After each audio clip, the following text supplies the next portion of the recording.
Au carrefour de la science et de la création pure, on trouve le cynisme éveillé des écrivains cyberpunk. Des auteurs de science-fiction comme William Gibson ou Maurice Dantec qui noircissent juste un tout petit peu le tableau. Alors Internet, ça a été, jusqu'il y a peu encore, beaucoup des discours très généreux, Oui. genre grâce à Internet, chaque citoyen est relié à l'ensemble de la planète, on va être aussi récepteur d'informations, mais émetteur d'informations Oui, aussi. c'est vrai. C'est vrai, Bah, ça il sera émetteur. Avant, les gens ne faisaient que recevoir le mensonge. Maintenant, ce qu'il y a de bien, c'est qu'ils vont pouvoir aussi le diffuser. Donc ça va pas faire avancer les choses finalement. Bah, ça dépend ce qu'on appelle faire avancer les choses. C'est toujours pareil. Hein, si effectivement, disons, on essaye de dealer aux gens, nous allons vers un avenir radieux. Nous sommes chacun le neurone d'un grand méga cerveau sybionte mondial. Tout va pour le mieux dans le meilleur de monde, peace and love. Bon, moi déjà, de toute façon, en tant que futur, ça m'enthousiasme pas.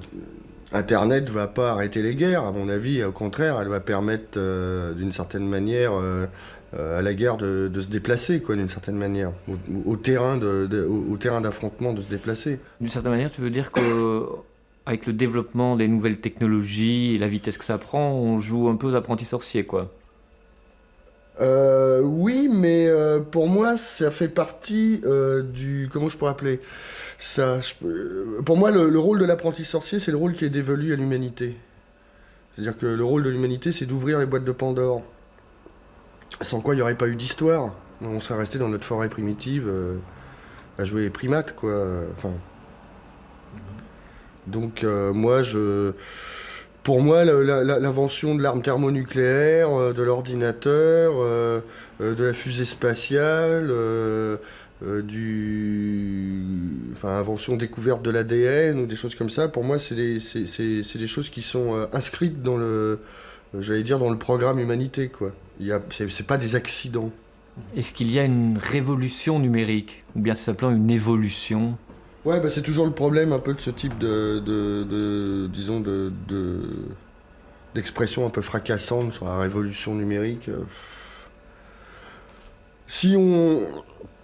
C'est-à-dire qu'on voit ça comme une révolution à partir du moment où nous, on a le nez sur le guidon. Maintenant, sur l'échelle historique, c'est malgré tout qu'un événement de plus dans le XXe siècle qui est déjà bien chargé, je pense. Bon, le seul truc, c'est qu'effectivement, ça, comment je pourrais dire ça? Disons que ça touche à quelque chose qui est encore mal compris, mal défini, qui est justement l'information, qu'est-ce que c'est, comment ça marche. Donc bon, évolution, révolution, moi de toute façon je vois pas trop la différence, parce que je considère l'évolution comme une suite de catastrophes. Donc Quoi, une catastrophe, une solution, puis une nouvelle catastrophe? non, les catastrophes sont généralement les solutions.